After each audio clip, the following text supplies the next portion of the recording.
దేవుడు నోరొచ్చింది ఆకలిస్తే తినడానికి, నిద్ర వస్తే ఆవులించడానికి, అంతేగాని ఇలా గుళ్ళో దీపాలు ఆపడానికి కాదు. Shut up. వినరు వినరు. ఏయ్ కూడా ఏంటి ఆ కచేరీ బ్యాచ్? పనిష్మెంట్ ఇచ్చింది ఆ అమ్మాయి ఒక్కదానికే. అమ్మా ఇప్పుడు క్రికెట్ ఉంది, ఒక్కడే ఆడడుగా. 5 స్టార్ హోటల్లో వంట ఉంది, ఒక్కడే చేయడుగా. అంతెందుకు మన గుళ్ళో పూజలు ఉన్నాయి, ఒక పూజారే చేయడుగా. ఓ 10-15 మంది చేస్తారుగా.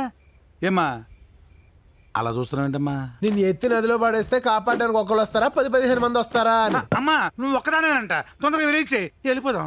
వెలిగిస్తున్నానుగా.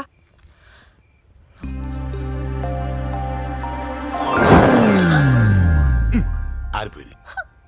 ఇలా అయితే ఎప్పుడు కవుద్ది? ఏమయ్యా, ఒక దీపం ఆర్పినందుకు ఇంకోటి వెలిగించమనొచ్చు, 10 వెలిగించమనొచ్చు, పోనీ 100 వెలిగించమనొచ్చు. నోటికి వచ్చిన లక్షల కోట్లు వెలిగించమంటే ఎలా వెలిగిస్తారా? చూప్. ఓకే చూడు, భక్తితో వెలిగిస్తే వెలుగుతాయి, ఇలా మొహమాటానికి వెలిగిస్తే అలాగే ఆరిపోతాయి.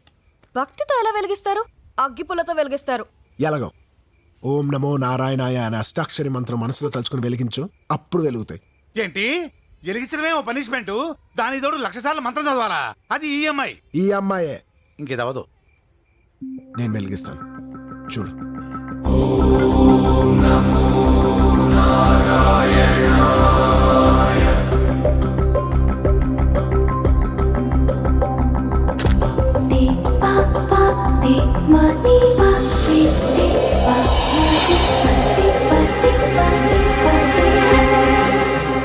అమ్మాయి ఇదేదో పని అయ్యేలా ఉంది.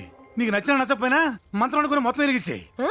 విను విను, ఇది ఒకటన్నా విను, తెములుతుంది. ఓం నమో నారాయణాయ.